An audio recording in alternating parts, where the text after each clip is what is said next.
ನಮಸ್ಕಾರ ಸ್ನೇಹಿತರೆ, ಇದು ಧಾರವಾಡದ ಸಂಕಲ್ಪ ಕೋಚಿಂಗ್ ಸೆಂಟ್ರಿಂದ ನಡೀತಿರ್ತಕ್ಕಂತಹ ಕ್ಲಾಸ್ ಆಗಿದೆ. ಈ ತರಗತಿ ಒಳಗಡೆ ನಾವು ಆವರ್ತಕ ಕೋಷ್ಟಕದ ಬಗ್ಗೆ ತಿಳಿದುಕೊಳ್ಳೋಣ. ಆವರ್ತಕ ಕೋಷ್ಟಕ ಪಿರಿಯಾಡಿಕ್ ಟೇಬಲ್ ಅಂತಂದು ಹೇಳಿ ಕರಿತೇವೆ.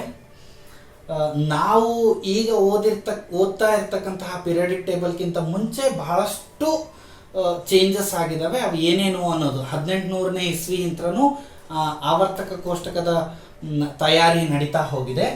ಮೊದಲನೇದಾಗಿ ಆವರ್ತಕ ಕೋಷ್ಟಕ ಅಂತಂದರೆ ಆಯಾ ಮೂಲ ಧಾತುಗಳ ಗುಣಲಕ್ಷಣಗಳು ಹಾಗೂ ಪರಮಾಣು ಸಂಖ್ಯೆಯ ಆಧಾರದ ಮೇಲೆ, ಆ ಪರಮಾಣುವಿನ ಗುಣಲಕ್ಷಣ ಹಾಗೂ ಪರಮಾಣು ಸಂಖ್ಯೆಯ ಆಧಾರದ ಮೇಲೆ ಜೋಡಿಸ್ತಾ ಹೋದರೆ ಅದನ್ನು ಏನಂತ ಕರಿತೀವಿ ಅಂತಂದರೆ ಆವರ್ತಕ ಕೋಷ್ಟಕ ಅಂತಂದು ಹೇಳಿ ಕರಿತೀವಿ. ಅದರದ್ದು ಪ್ರಾಪರ್ಟೀಸು ಹಾಗೂ ಅಟಾಮಿಕ್ ನಂಬರ್ ಬೇಸಿಸ್ ಮೇಲೆ ಜೋಡಿಸ್ತಾ, ಹೈಡ್ರೋಜನ್ 1, ಸರಿನಾ, ಹೀಲಿಯಂ 2, ಲಿಥಿಯಂ 3, ಪರಮಾಣು ಸಂಖ್ಯೆ 3, ಸರಿನಾ, ಬೆರಿಲಿಯಂ 4, ಹೀಗೆ ಇನ್ಕ್ರೀಸಿಂಗ್ ಆರ್ಡರ್ ಪರಮಾಣುವಿನ ಸಂಖ್ಯೆ ಇನ್ಕ್ರೀಸಿಂಗ್ ಆರ್ಡರ್ ಒಳಗಡೆ ಜೋಡಿಸ್ತಾ ಹೋಗಿದ್ದಾರೆ. ಅದಕ್ಕೆ ಆವರ್ತಕ ಕೋಷ್ಟಕ. ಅದರೊಳಗಡೆ ಅದರದ್ದೇ ಆದಂಥ ಪ್ರಾಪರ್ಟೀಸ್ ಇರ್ತವೆ. ಫಾರ್ ಎಕ್ಸಾಂಪಲ್, ನಾನು ನಿಮಗೆ 17ನೇ ಕಾಲಮ್ ನೋಡಿದರೆ ಫ್ಲೋರಿನ್, ಕ್ಲೋರಿನ್, ಬ್ರೋಮಿನ್, ಅಯೋಡಿನ್ ಅಂತಂದು ಹೇಳಿ ಇದ್ದಾವೆ ಆ ಕಾಲಮ್ ಒಳಗಡೆ, ಸರಿನಾ. ಅವೆಲ್ಲವೂ ಒಂದೇ ಗುಣವನ್ನು ಹೊಂದಿರತಕ್ಕಂಥ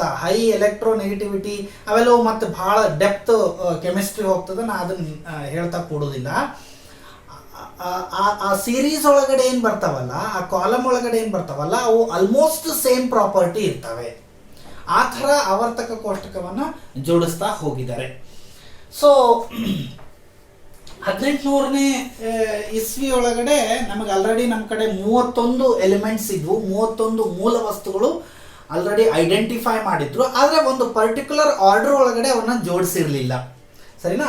1829 ಒಳಗಡೆ 1829 ಜಾನ್ ಡಬರ್ನಿಯರ್ ಅನ್ನೋ ಸೈಂಟಿಸ್ಟು ಮೊದಲನೇದಾಗಿ ಆ 31 ಮೂಲ ವಸ್ತುಗಳನ್ನು ಒಂದು ಪಟ್ಟಿಯ ರೂಪದಲ್ಲಿ, ಒಂದು ಕಾಲಮ್, ಒಂದು ಟೇಬಲ್ ರೂಪದಲ್ಲಿ ಜೋಡಿಸ್ತಾ ಹೋಗ್ತಾನೆ. ಮೂರು ಮೂಲ ವಸ್ತುಗಳನ್ನು ತಗೊಳ್ತಾನೆ. ಮೊದಲನೇ 3 ಮೂಲ ವಸ್ತುಗಳು, ಎರಡನೇ 3 ಮೂಲ ವಸ್ತುಗಳು, ಮೂರನೇ, ಹಿಂಗೆ ಮೂರು ಮೂಲ ವಸ್ತುಗಳನ್ನ, ಪರಮಾಣುಗಳನ್ನ ಜೋಡಿಸ್ತಾ ಹೋಗಿ ಒಂದು ಟೇಬಲ್ ಫಾರ್ಮಿಗೆ ತಗೊಂಡು ಬರ್ತಾನೆ. ಅದಕ್ಕೆ ಏನಂತ ಕರೀತಾನೆ ಅಂದ್ರೆ ಟ್ರಯೇಡ್ಸ್ ಅಂತಂದು ಹೇಳಿ ಕರೀತಾನೆ. ಟ್ರೈ ಅಂದ್ರೆ 3, ಟ್ರಯೇಡ್ಸ್ ಅಂತಂದ್ರೆ ಮೂರು ಮೂಲ ವಸ್ತುಗಳನ್ನ ಕೂಡಿಸ್ತಕ್ಕಂತಹ ಟೇಬಲ್, ಸರಿನಾ. ಸೊ ಅದೊಂದು ಕೋಷ್ಟಕ, ಮೂರು ಮೂಲ ವಸ್ತುಗಳನ್ನು ಜೋಡಿಸತಕ್ಕಂತಹ ಕೋಷ್ಟಕ. ಸೊ ನಂತರ ಡಾಲ್ಟನ್ ಅನ್ನೋ ಸೈಂಟಿಸ್ಟ್ ಏನ್ ಮಾಡ್ತಾನೆ, ಅದೇ ಥರದ ಜೋಡಣೆಗೆ ಆ್ಯಡ್ ಮಾಡ್ತಾನೆ. ಅವನು ಮತ್ತೊಂದು ಸ್ವಲ್ಪ ಆ್ಯಡ್ ಮಾಡ್ತಾನೆ. ಹೈಡ್ರೋಜನ್ ಇಂದ ಕ್ಲೋರಿನ್ ವರೆಗೂ ಅವನು ಒಂದು ಪಟ್ಟಿಯನ್ನು ಮಾಡ್ತಾ ಹೋಗ್ತಾನೆ. ಜಾನ್ ಡಾಲ್ಟನ್ ಅನ್ನೋ ಸೈಂಟಿಸ್ಟ್, ಡಾಲ್ಟನ್ ಪಟ್ಟಿ ಅಂತಾನೆ ಕರಿತೇವೆ. ಅದಕ್ಕೆ ಬಹಳ ಮಹತ್ವದ ಪಟ್ಟಿ ಅಂತಂದೇನು ಕರೆಸ್ಕೊಳ್ಳೋದಿಲ್ಲ, ಯಾಕಂದ್ರೆ ಇದರದ್ದು ಇಂಪ್ರೂವೈಸ್ಡ್ ಫಾರ್ಮ್ ಅಷ್ಟೇ. ನಂತರ ಬರ್ತಕ್ಕಂತಹ ಕೋಷ್ಟಕ ಅಂತಂದ್ರೆ ಅಷ್ಟಕ ಪಟ್ಟಿ ಅಂತಂದು ಹೇಳಿ ಬರುತ್ತೆ. ಇಲ್ಲಿ ಹೆಚ್ಚಿನ ಬದಲಾವಣೆ ಶುರು ಆಗ್ತಾ ಹೋಗುತ್ತೆ. 1865ರಲ್ಲಿ ನ್ಯೂಲ್ಯಾಂಡ್ ಅನ್ನೋ ಸೈಂಟಿಸ್ಟ್ ಏನ್ ಮಾಡ್ತಾನೆ, ಅವನ ಪೂರ್ತಿ ಹೆಸರು ಜಾನ್ ಅಲೆಕ್ಸಾಂಡರ್ ನ್ಯೂಲ್ಯಾಂಡ್ ಅಂತಂದು ಹೇಳಿ. ಜಾನ್ ಅಲೆಕ್ಸಾಂಡರ್ ನ್ಯೂಲ್ಯಾಂಡ್ ಅಂತಂದು ಹೇಳಿ 1865ರಲ್ಲಿ ಪರಮಾಣುಗಳ ತೂಕದ ಆಧಾರದ ಮೇಲೆ ಅವನ ಜೋಡಿಸ್ತಾ ಹೋಗ್ತಾನೆ. ಅದರದ್ದೇ ಆದಂತಹ ಕೋಷ್ಟಕವನ್ನ ರೆಡಿ ಮಾಡ್ತಾ ಹೋಗ್ತಾನೆ. ಅದಕ್ಕೆ ಅಂತ ಕರಿತೀವಿ ಲಾ ಆಫ್ ಆಕ್ಟೇವ್ಸ್ ಅಂತ ಕರಿತೀವಿ. ಯಾಕೆ ಲಾ ಆಫ್ ಆಕ್ಟೇವ್ಸ್ ಅಂತ ಕರಿತೀವಿ ಅಂದ್ರೆ, ಇಲ್ಲಿ ಹೆಸರೇ ಸೂಚಿಸಿದ ಹಾಗೆ ಅಷ್ಟಕ ಪಟ್ಟಿ ಅಂತಂದ್ರೆ 8 ಪರಮಾಣುಗಳ 8 ಮೂಲ ವಸ್ತುಗಳನ್ನ ಜೋಡಿಸ್ತಾ ಹೋಗ್ತಾನೆ. ಅಲ್ಲಿ ಮೂರು ಮೂಲ ವಸ್ತು ಹೇಗೆ ಜೋಡಿಸಿದ್ನೋ, ಇಲ್ಲಿ 8 ಮೂಲ ವಸ್ತುಗಳನ್ನ ಒಂದು ಪಟ್ಟಿಯ ರೂಪದಲ್ಲಿ ತಯಾರು ಮಾಡ್ತಾನೆ. 8 ಮೂಲ ವಸ್ತುಗಳನ್ನು ಹೊಂದಿರತಕ್ಕಂಥ, ಮೊದಲನೇದು 8 ಮೂಲ ವಸ್ತುಗಳನ್ನು ಹೊಂದಿರತಕ್ಕಂತಹ column, next 8 elements, next 8 elements, ಹೀಗೆ 8 ಮೂಲ ವಸ್ತುಗಳನ್ನು ಜೋಡಿಸ್ತಾ ಹೋಗ್ತಾನೆ. ಹಾಗಾಗಿ ಅದಕ್ಕೆ ಅಂತ ಕರಿತೀವಿ ಲಾ ಆಫ್ ಆಕ್ಟೇವ್ಸ್ ಅಂತಂದು ಹೇಳಿ ಕರಿತೀವಿ, ಸರಿನಾ. ಅದನ್ನ ಕೊಟ್ಟವ್ರು ಯಾರು? ನ್ಯೂಲ್ಯಾಂಡ್ ಅನ್ನೋ ಜಾನ್ ಅಲೆಕ್ಸಾಂಡರ್ ನ್ಯೂಲ್ಯಾಂಡ್ ಅನ್ನೋ ಸೈಂಟಿಸ್ಟ್ 1865ರಲ್ಲಿ ಕೊಡ್ತಾನೆ. ಯಾವುದರ ಆಧಾರದ ಮೇಲೆ, ಇದನ್ನ ಬಹಳ ನೆನಪಲ್ಲಿ ಇಟ್ಕೊಳ್ರಿ, ಇದ್ರ ಮೇಲೆ ಪ್ರಶ್ನೆ ಕೇಳ್ತಾರೆ. ತೂಕದ, ಪರಮಾಣುವಿನ ತೂಕದ ಆಧಾರದ ಮೇಲೆ ಜೋಡಿಸ್ತಾ ಹೋಗಿದ್ದಾನೆ ಅವನು. ಪರಮಾಣು ಸಂಖ್ಯೆ ಅಲ್ಲ, ನಾವೇನು ಇವತ್ತು ನೋಡ್ತಾ ಇದ್ದೀವಲ್ಲ, ಇವತ್ತು ನೋಡಿರ್ತಕ್ಕಂತಹ ಪಿರಿಯಾಡಿಕ್ ಟೇಬಲ್ ಪರಮಾಣು ಸಂಖ್ಯೆಯ ಆಧಾರದ ಮೇಲೆ ಜೋಡಿಸಿದ್ದಾರೆ, ಸರಿನಾ. ಆದ್ರೆ ನ್ಯೂಲ್ಯಾಂಡ್ ಅನ್ನೋ ಸೈಂಟಿಸ್ಟ್ ಲಾ ಆಫ್ ಆಕ್ಟಿವ್ ಏನ್ ಕೊಡ್ತಾನೆ, ಅದು ಪರಮಾಣು ತೂಕದ ಆಧಾರದ ಮೇಲೆ ಜೋಡಿಸಿರ್ತಕ್ಕಂತಹ ಅಷ್ಟಕ ಪಟ್ಟಿ, ಸರಿನಾ. ನೆಕ್ಸ್ಟ್ ಇಂಪ್ರೂವೈಸ್ ಆಗೋದು 1905ರಲ್ಲಿ ಮತ್ತೊಂದು ತರಹದ ಆವರ್ತಕ ಕೋಷ್ಟಕ. ಅಲ್ಲಿವರೆಗೂ ಇದೇ ಆವರ್ತಕ ಕೋಷ್ಟಕವನ್ನು ಉಪಯೋಗಿಸ್ತಾ ಇತ್ತು, ಸರಿನಾ.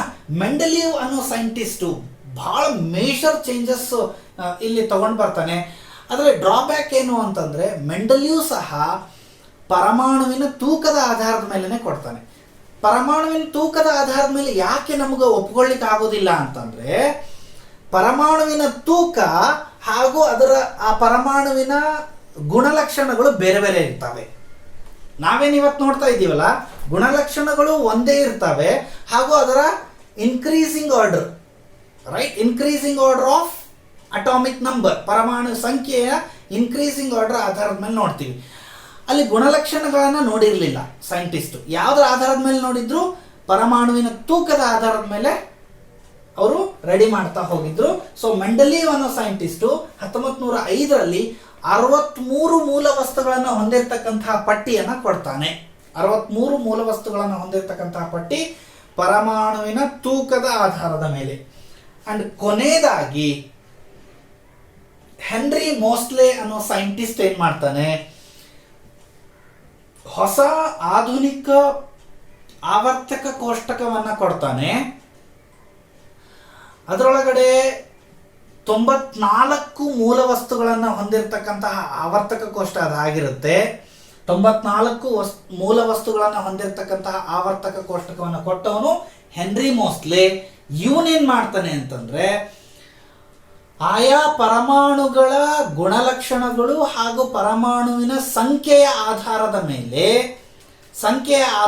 ಮೇಲೆ ಒಂದು ಪಟ್ಟಿಯನ್ನ ರೆಡಿ ಮಾಡ್ತಾನೆ. ಅದು ಇವತ್ತು ಯೂಸ್ ಮಾಡ್ತಕ್ಕಂತಹ ಪಿರಿಯಾಡಿಕ್ ಟೇಬಲ್ ಆಗಿದೆ. ಸೊ ಇವತ್ತು ನಾವೇನು ಉಪಯೋಗಿಸ್ತಾ ಇದ್ದೀವಿ ಪಿರಿಯಾಡಿಕ್ ಟೇಬಲ್ ಅನ್ನ, ಆವರ್ತಕ ಕೋಷ್ಟಕವನ್ನ ಏನು ಉಪಯೋಗಿಸ್ತಾ ಇದ್ದೀವಿ, ಅದನ್ನು ಕೊಟ್ಟವರು ಹೆನ್ರಿ ಮೋಸ್ಲೆ ಅನ್ನೋ ಸೈಂಟಿಸ್ಟ್ ಕೊಟ್ಟಿದ್ದಾನೆ. ಸೊ ಆಧುನಿಕ ಆವರ್ತಕ ಕೋಷ್ಟಕದ ಪಿತಾಮಹ ಹೆನ್ರಿ ಮೋಸ್ಲೆ ಅಂತಂದು ಹೇಳಿ ಕರಿತೀವಿ.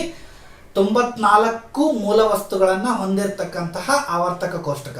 ಅಂದ್ರೆ ನಾವು ಕಂಪ್ಯೂಟರ್ ಒಳಗಡೆ ಟೇಬಲ್ ಹೆಂಗೆ ಹಾಕ್ತೀವಿ ಹಂಗೆ ಕೊಡಲಿಲ್ಲ ಅವನು. ಅವನದೇ ಆದಂತಹ ಸ್ಟೈಲ್ ಒಳಗಡೆ ಪಿರಿಯಾಡಿಕ್ ಟೇಬಲ್ನ ಕೊಡ್ತಾನೆ, ಅದಕ್ಕೆ ಜಸ್ಟಿಫಿಕೇಶನ್ಸು ಕೊಡ್ತಾನೆ. ಸೊ ಹಾಗಾಗಿ ನಾವು ಅದನ್ನ ಅಕ್ಸೆಪ್ಟ್ ಮಾಡ್ಕೊಂಡಿದ್ದಾರೆ ಎಲ್ಲ ಸೈಂಟಿಸ್ಟು. ಆ ಆವರ್ತಕ ಕೋಷ್ಟಕವನ್ನ ಪಿರಿಯಾಡಿಕ್ ಟೇಬಲ್ನ ಅಕ್ಸೆಪ್ಟ್ ಮಾಡ್ಕೊಂಡಿದ್ದೀವಿ, ಬಿಕಾಸ್ ಅವನು ಕೊಟ್ಟಿರ್ತಕ್ಕಂತಹ ಪಿರಿಯಾಡಿಕ್ ಟೇಬಲ್ಗೆ ಅವನದೇ ಆದಂತಹ ಜಸ್ಟಿಫಿಕೇಶನ್ ಇದೆ, ಅದಕ್ಕೆ ಎಲ್ಲ ಆನ್ಸರ್ಸು ಇದ್ದಾವೆ. ಹಾಗಾಗಿ ಇವತ್ತಿನ ಆವರ್ತಕ ಕೋಷ್ಟಕವನ್ನ ಹೆನ್ರಿ ಮೋಸ್ಲೆ ಅನ್ನೋ ಸೈಂಟಿಸ್ಟು ಕೊಟ್ಟಿದ್ದಾನೆ.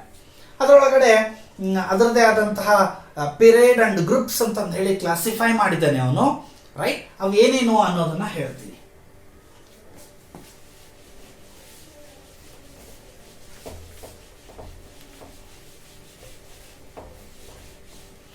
ಸೊ ನಾವು ಇವತ್ತು ಉಪಯೋಗಿಸ್ತಕ್ಕಂತಹ ಆವರ್ತಕ ಕೋಷ್ಟಕ ಈಗ ಟೇಬಲ್ ಫಾರ್ಮಲ್ ಇಲ್ಲ, ಈ ತರದ ರೆಪ್ರೆಸೆಂಟೇಷನ್ ಇಲ್ಲ.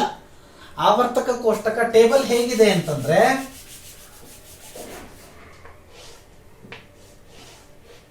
ಸರಿನಾ,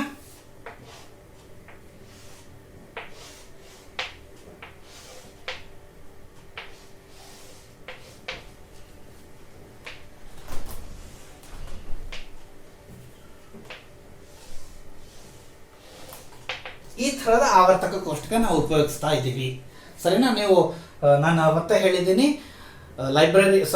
ಬುಕ್ ಸ್ಟಾಲ್ ಒಳಗಡೆ ಒಂದು 10 ರೂಪಾಯಿ 15 ರೂಪಾಯಿ ಕೊಟ್ಟರೆ ನಿಮ್ಗೆ ಸಣ್ಣದು ಪಿರಿಯಾಡಿಕ್ ಟೇಬಲ್ ಸಿಗ್ತದ. ಅದನ್ನ ಕಂಪಲ್ಸರಿ ಇಟ್ಕೊಳ್ರಿ. ಕಂಪಲ್ಸರಿ ಒಂದು 30 ಎಲಿಮೆಂಟ್ಸ್ನ ಬೈ ಹಾರ್ಟ್ ಹಾಕ್ರಿ, ಸರಿನಾ. ಇಲ್ಲಿಂದ ಹೈಡ್ರೋಜನ್ನು ಹೀಲಿಯಂ ಇಲ್ಲಿಂದ ಶುರು ಆಗ್ತದ. ಸೊ ಇದ್ರೊಳಗಡೆ ಈ ಥರದ ಕಾಲಮ್ಸ್ ಇದಾವೆ, ಸರಿನಾ. ಹಾಗೆ ಈ ಥರದ ಗ್ರೂಪ್ಸ್ ಇದಾವೆ. ಈ ಥರದ್ದು ನಿಮಗೆ ರೋಸ್ ಮಾಡ್ತಾ ಹೋಗಿದ್ದಾನೆ, ಸರಿನಾ?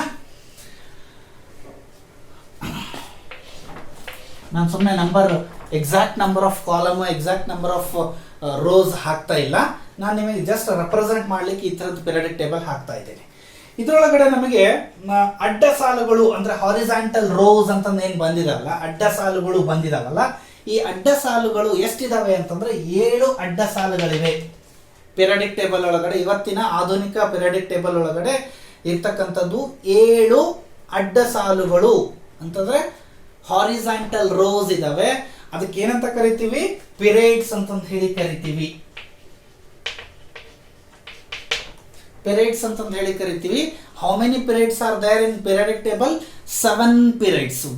1 2 3 4 5 6 7. 7 periods are there. 7 horizontal rows are there. Horizontal rows ಅದಕ್ಕೆ periods ಅಂತ ಹೇಳಿ ಕರಿತೀವಿ. ಹಾಗೆ ಕಾಲಮ್ಸ್ ಇದಾವೆ. ಎಷ್ಟು ಕಾಲಮ್ಗಳಿವೆ ಅಂತಂದ್ರೆ 18 ಕಾಲಮ್ಗಳಿವೆ. ಅವಕ್ಕೆ ಏನಂತ ಕರಿತೀವಿ ಅಂತಂದ್ರೆ ಗ್ರೂಪ್ಸ್ ಅಂತ ಹೇಳಿ ಕರಿತೀವಿ. ಪಿರಿಯಾಡಿಕ್ ಟೇಬಲ್ ಅಲ್ಲಿ ಈ ತರದ್ದು ಕಾಲಮ್ಗಳಿವೆ. Column representation is there. ಅವಕ್ಕೆ ಏನಂತ ಕರಿತೀವಿ? ಗ್ರೂಪ್ಸ್ ಅಂತ ಹೇಳಿ ಕರಿತೀವಿ. ಎಷ್ಟು ಗ್ರೂಪ್ಗಳಿವೆ ಅಂತ ಕೇಳಿದ್ರೆ ವರ್ಟಿಕಲ್ ಕಾಲಮ್ಸ್ ಅಂತ ಹೇಳಿ ಕರಿತೀವಲ್ಲ, 18 vertical columns are there. 18 vertical columns ಇದಾವೆ. ಓಕೆ, ಗ್ರೂಪ್ಸ್ ಅಂತ ಹೇಳಿ ಕರಿತೀವಿ.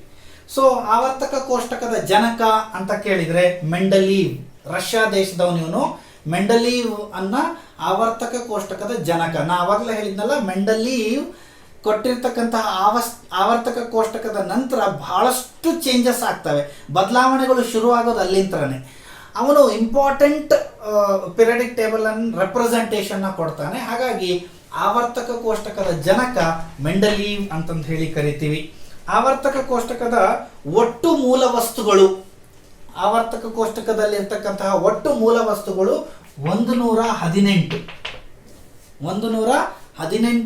ಮೂಲ ವಸ್ತುಗಳನ್ನು ಹೊಂದಿದೆ. ಹಾಗೂ ಈ ಆವರ್ತಕ ಕೋಷ್ಟಕವನ್ನ ಪರೀಕ್ಷೆಗೆ ಒಳಪಡಿಸಿರ್ತಕ್ಕಂತಹ ಸಂಸ್ಥೆ ಅಂತಂದ್ರೆ ಅದನ್ನ ಎಕ್ಸಾಮಿನ್ ಮಾಡೋದು ಯಾರು ಅಂತ ಕೇಳಿದ್ರೆ IUPAC, international union of pure and applied chemistry. International union of pure and applied chemistry. ಅರ್ಥ ಆಯ್ತಾ? ಐ ಅಂದ್ರೆ ಇಂಟರ್ನ್ಯಾಷನಲ್, ಯು ಅಂದ್ರೆ ಯೂನಿಯನ್, ಪಿ ಅಂದ್ರೆ ಪ್ಯೂರ್, ಎ ಅಂದ್ರೆ applied chemistry. International union of pure and applied chemistry. ಇವರು ಈ ಆವರ್ತಕ ಕೋಷ್ಟಕವನ್ನ ಪರೀಕ್ಷೆಗೆ ಒಳಪಡಿಸಿ ಅದನ್ನ ಫೈನಲೈಸ್ ಮಾಡ್ತಾರೆ. ಇದಿಷ್ಟು ಆವರ್ತಕ ಕೋಷ್ಟಕದ ವಿವರಣೆ. ಇದರೊಳಗಡೆ S block, D block, P block ಈ ಥರದ ಕ್ಲಾಸಿಫಿಕೇಶನ್ ಇದೆ. ಅದನ್ನ ನಾನು ನಿಮಗೆ ಮುಂದಿನ ತರಗತಿ ಒಳಗಡೆ ತಗೊಳ್ತೀನಿ. ಈಗ ಕೆಲವೊಂದು ಪ್ರಶ್ನೆಗಳನ್ನ ನಾನು ನಿಮಗೆ ಡಿಸ್ಕಸ್ ಮಾಡ್ತಾ ಹೋಗ್ತೇನೆ. ಮೊದಲನೇದಾಗಿ ಇಲ್ಲಿವರೆಗೂ ನಾನು ಏನು ಕ್ಲಾಸ್ ಹೇಳಿದ್ದೀನಿ ಆ ವಿಷಯಗಳ ಮೇಲೆ ನಾನು ನಿಮಗೆ ಪ್ರಶ್ನೆಗಳನ್ನ ಡಿಸ್ಕಸ್ ಮಾಡ್ತಾ ಹೋಗ್ತೀನಿ. ಸೊ ನಾನು ನಿಮಗಿಲ್ಲಿ ಕಳೆದ 20 ವರ್ಷಗಳಿಂದ ರಾಸಾಯನಿಕ ಶಾಸ್ತ್ರ ವಿಭಾಗದಲ್ಲಿ ಬಂದಿರತಕ್ಕಂಥ ಪ್ರಶ್ನೆಗಳನ್ನ ಒಂದು ಪಟ್ಟಿ ಮಾಡಿದ್ದೀನಿ. ಸರಿನಾ? ಇನ್ಆರ್ಗ್ಯಾನಿಕ್ ಒಳಗಡೆ ಅರೌಂಡ್ ಏನಿಲ್ಲ ಅಂದ್ರೂ 180 ಪ್ರಶ್ನೆಗಳಿವೆ. ಆ ಥರದ್ದು ಎಲ್ಲನೂ ನಾನು ನಿಮಗೆ ಡಿಸ್ಕಸ್ ಮಾಡ್ತಾ ಹೋಗ್ತೀನಿ. ಎಲ್ಲ 180 ಡಿಸ್ಕಸ್ ಮಾಡೋದಿಲ್ಲ. ಕೆಲವೊಂದು ಆಯ್ದ ಪ್ರಶ್ನೆಗಳನ್ನು ಮಾತ್ರ ನಾನು ನಿಮಗೆ ಇಲ್ಲಿ ಡಿಸ್ಕಸ್ ಮಾಡ್ತೀನಿ. ಅದರೊಳಗಡೆ FDA, SDA, PCಗೆ, PSI, KS ಈ ಥರ ಬೇರೆ ಬೇರೆ ಎಕ್ಸಾಮ್ಗಳಿಗೆ, ಪರೀಕ್ಷೆಗಳಿಗೆ ಬಂದಿರತಕ್ಕಂತಹ ಪ್ರಶ್ನೆಗಳಿವೆ. ಅವನ್ನ ಒಂದೊಂದಾಗಿ ಹೇಳ್ತಾ ಹೋಗ್ತೀನಿ. ಮೊದಲನೇದಾಗಿ ಒಂದು ಪ್ರಶ್ನೆ ಇದೆ ಇಲ್ಲಿ. ಇದು KS 2008 ಒಳಗಡೆ ಕೇಳಿರೋದು. ಪರಮಾಣು ಸಂಖ್ಯೆ 7 ಇರುವ ಒಂದು ಧಾತುವಿನ ಪರಮಾಣುವಿನಲ್ಲಿ ಪರಮಾಣು ಸಂಖ್ಯೆ 7 ಅಂದ್ರೆ ಅಟಾಮಿಕ್ ನಂಬರ್ 7 ಇರ್ತಕ್ಕಂತಹ ಪರಮಾಣುವಿನಲ್ಲಿ ಅಂತ ಕೇಳಿ ಆಪ್ಷನ್ಸ್ ಕೇಳಿದಾನೆ. ಎ ಆಪ್ಷನ್ ಏನು ಅಂತಂದ್ರೆ ಎ 7 ನ್ಯೂಟ್ರಾನ್ಗಳು ಇರುತ್ತವೆ, ಬಿ 7 ಪ್ರೋಟಾನ್ಗಳು ಇರುತ್ತವೆ, ಸಿ 5 ಪ್ರೋಟಾನ್ ಮತ್ತು 2 ನ್ಯೂಟ್ರಾನ್ಗಳಿರುತ್ತವೆ, ಹಾಗೂ ಡಿ 7 ಎಲೆಕ್ಟ್ರಾನ್ಗಳು ಹಾಗೂ 7 ಪ್ರೋಟಾನ್ಗಳು ಇರುತ್ತವೆ ಅಂತ ಕೇಳಿದಾನೆ. ಸೊ ಆಪ್ಷನ್ ಇದ್ರೊಳಗಡೆ ನಾನು ನಿಮಗೆ ಹೇಳಿದ್ದೀನಿ, ಪರಮಾಣು ಸಂಖ್ಯೆ ಅಂತಂದ್ರೆ ಆ ಪರಮಾಣುವಿನಲ್ಲಿರ್ತಕ್ಕಂತಹ ಎಲೆಕ್ಟ್ರಾನ್ಗಳ ಸಂಖ್ಯೆ ಅದು ನ್ಯೂಟ್ರಲ್ ಸ್ಟೇಟ್ ಅಲ್ಲಿ ಇರಬೇಕು, ಅಥವಾ ಪ್ರೋಟಾನ್ಗಳ ಸಂಖ್ಯೆಯನ್ನ ಪರಮಾಣು ಸಂಖ್ಯೆ ಅಂತಂದು ಹೇಳಿ ಕರಿತೀವಿ. ಸೊ ಇದರೊಳಗಡೆ ಆಪ್ಷನ್ ಡಿ ಹೇಳಿದಾನೆ 7 ಎಲೆಕ್ಟ್ರಾನ್ಗಳು ಹಾಗೂ 7 ಪ್ರೋಟಾನ್ಗಳಿವೆ. ಸೊ ಪರಮಾಣು ಸಂಖ್ಯೆ 7 ಅಂತಂದ್ರೆ ಅದರೊಳಗಡೆ 7 ಎಲೆಕ್ಟ್ರಾನ್ ಹಾಗೂ 7 ಪ್ರೋಟಾನ್ಗಳಿರ್ತವೆ. 5 ಪ್ರೋಟಾನ್ 2 ನ್ಯೂಟ್ರಾನ್. ನೋ, ಬರೀ ಪ್ರೋಟಾನ್ ಅಷ್ಟೇ ಕರೆಯೋದಿಲ್ಲ, ಬರೀ ನ್ಯೂಟ್ರಾನ್ ಬೇಸಿಸ್ ಮೇಲೆ. ನ್ಯೂಟ್ರಾನ್ ಅಂತೂ ಕನ್ಸಿಡರ್ ಮಾಡೋದೇ ಇಲ್ಲ ಪರಮಾಣು ಸಂಖ್ಯೆಯನ್ನ ಹೇಳಲಿಕ್ಕೆ, ಸರಿನಾ? ಸೊ ಹಾಗಾಗಿ ಆನ್ಸರು 7 ಎಲೆಕ್ಟ್ರಾನ್ಗಳು ಹಾಗೂ 7 ಪ್ರೋಟಾನ್ಗಳು. ಇದನ್ನು ನಾನು ನಿಮಗೆ ಕ್ಲಾಸ್ ಅಲ್ಲಿ ಎಕ್ಸ್ಪ್ಲೈನ್ ಮಾಡಿದ್ದೀನಿ. ಮುಂದಿನ ಪ್ರಶ್ನೆ, ಪರಮಾಣುವಿನ ದ್ರವ್ಯರಾಶಿಯ ಸಂಖ್ಯೆಯು, ಪರಮಾಣುವಿನ ದ್ರವ್ಯರಾಶಿ ಅಂದ್ರೆ ಅಟಾಮಿಕ್ ಮಾಸ್ ಅಥವಾ ಮಾಸ್ ನಂಬರ್ ಅಂತಂದು ಹೇಳಿದ್ದೆ, ನೆನಪಿದೆನಾ? ಸೊ ಪರಮಾಣುವಿನ ದ್ರವ್ಯರಾಶಿಯ ಸಂಖ್ಯೆಯು ಯಾವ ಸಂಖ್ಯೆಗೆ ಸಮವಾಗಿರುತ್ತದೆ? ಆಪ್ಷನ್ಸ್ ಏನೇನಿದಾವೆ ಅಂತ ಹೇಳ್ತೀನಿ. ಮೊದಲನೇದು ಎಲೆಕ್ಟ್ರಾನ್ ಸಂಖ್ಯೆಗೆ, ರೈಟ್? ಎಲೆಕ್ಟ್ರಾನ್ ನಂಬರ್ ಪರಮಾಣುವಿನ ದ್ರವ್ಯರಾಶಿ ಹೇಳ್ತಾ ಇರೋದು. ನ್ಯೂಟ್ರಾನ್ ಸಂಖ್ಯೆಗೆ ಸಿ ಆಪ್ಷನ್. ಪ್ರೋಟಾನ್ ಹಾಗೂ ನ್ಯೂಟ್ರಾನ್ ಎರಡನ್ನೂ ಕೂಡಿದಾಗ ಬರುವ ಸಂಖ್ಯೆಗೆ ಡಿ ಆಪ್ಷನ್. ಪ್ರೋಟಾನ್ ಹಾಗೂ ಎಲೆಕ್ಟ್ರಾನ್ ಎರಡನ್ನೂ ಕೂಡಿದಾಗ ಬರುವಂತಹ ಸಂಖ್ಯೆಯನ್ನ ಪರಮಾಣುವಿನ ದ್ರವ್ಯರಾಶಿ. ಇವು ನಾಲ್ಕರಲ್ಲಿ ಆಪ್ಷನ್ ಯಾವುದು? ಪರಮಾಣುವಿನ ದ್ರವ್ಯರಾಶಿ ಅಂದ್ರೆ ಯಾವ್ದಾದ್ರು ಒಂದು ಪರಮಾಣು ಬರೆದ್ರೆ C12 ಇದನ್ನ ಪರಮಾಣುವಿನ ದ್ರವ್ಯರಾಶಿ ಅಥವಾ ಅಟಾಮಿಕ್ ಮಾಸ್ ಅಂತ ಹೇಳಿ ಕರಿತೀವಿ, ಅಥವಾ ಮಾಸ್ ನಂಬರ್ ಅಂತ ಹೇಳಿ ಕರಿತೀವಿ. ಮಾಸ್ ನಂಬರ್ ಇದರೊಳಗಡೆ ಏನೇನಿರುತ್ತೆ ಅಂತ ಹೇಳಿದ್ದೆ? ಮಾಸ್ ನಂಬರ್ ಒಳಗಡೆ number of protons plus number of neutrons. Number of protons plus number of neutrons ಅಂದ್ರೆ 6 ಪ್ರೋಟಾನ್ ಇರ್ತವೆ, 6 ನ್ಯೂಟ್ರಾನ್ ಇರ್ತವೆ ಅಂತ ಹೇಳಿದ್ದೆ, ಸರಿನಾ? ಸೊ ಇದರೊಳಗಡೆ ಯಾವ್ದಿದೆ? ಬರೀ ಎಲೆಕ್ಟ್ರಾನ್ ಅಲ್ಲ, ಬರೀ ನ್ಯೂಟ್ರಾನ್ ಇದೆನಾ? ಅಲ್ಲ. ಸೊ ಪ್ರೋಟಾನ್ ಹಾಗೂ ನ್ಯೂಟ್ರಾನ್ಗಳನ್ನು ಹೊಂದಿರತಕ್ಕಂತ ಸಂಖ್ಯೆಯನ್ನ, ಪ್ರೋಟಾನ್ ಹಾಗೂ ನ್ಯೂಟ್ರಾನ್ಗಳನ್ನು ಒಟ್ಟಿಗೆ ಸೇರಿದಾಗ ಬರ್ತಕ್ಕಂತಹ ಸಂಖ್ಯೆಯನ್ನ ಪರಮಾಣುವಿನ ದ್ರವ್ಯರಾಶಿಯ ಸಂಖ್ಯೆ ಅಂತ ಕರಿತೀವಿ, ಮಾಸ್ ನಂಬರ್ ಅಂತಂದು ಹೇಳಿ ಕರಿತೀವಿ. ಕೆಳಗಡೆ ಬರೆಯುವಂತಹ ನಂಬರ್ ಅನ್ನ ಏನಂತ ಕರಿತೀವಿ? ಸಂಖ್ಯೆಯನ್ನ. ಇದನ್ನ ಅಟಾಮಿಕ್ ನಂಬರ್, ಪರಮಾಣುವಿನ ಸಂಖ್ಯೆ ಅಂತ ಕರಿತೀವಿ. ಸೊ ಹೀಗೆ ಇದರೊಳಗಡೆ ಪ್ರೋಟಾನ್ ಹಾಗೂ ನ್ಯೂಟ್ರಾನ್ ಇದೆ. ಇದನ್ನ KAS 2015 ಕೇಳಿದಾನೆ, ರೈಟ್? KAS ಗೆ ಬಂದಿರತಕ್ಕಂತ ಕ್ವಶನ್ ಇದು. ಹಾಗೆ KAS 2017 ಮೊನ್ನೆ ತಾನೆ 2017 ಅಲ್ಲಿ ಒಂದು ಕ್ವಶನ್ ಕೇಳಿದಾನೆ. ಒಂದು ಪರಮಾಣುವಿನ ನ್ಯೂಕ್ಲಿಯಸ್, ಸರಿಯಾಗಿ ಕೇಳ್ಕೊಳ್ರಿ, ಒಂದು ಪರಮಾಣುವಿನ ನ್ಯೂಕ್ಲಿಯಸ್ ಕೆಳಗಿನ ಯಾವುದನ್ನು ಹೊಂದಿರುತ್ತದೆ? ನ್ಯೂಕ್ಲಿಯಸ್ ಒಳಗಡೆ ಏನಿರುತ್ತೆ ಅಂತ ಕೇಳಿದಾನವ, ಸರಿನಾ? ಆಪ್ಷನ್ ಪ್ರೋಟಾನ್ಗಳು ಹಾಗೂ ಎಲೆಕ್ಟ್ರಾನ್ಗಳು, ಆಪ್ಷನ್ ಎ ಅದು.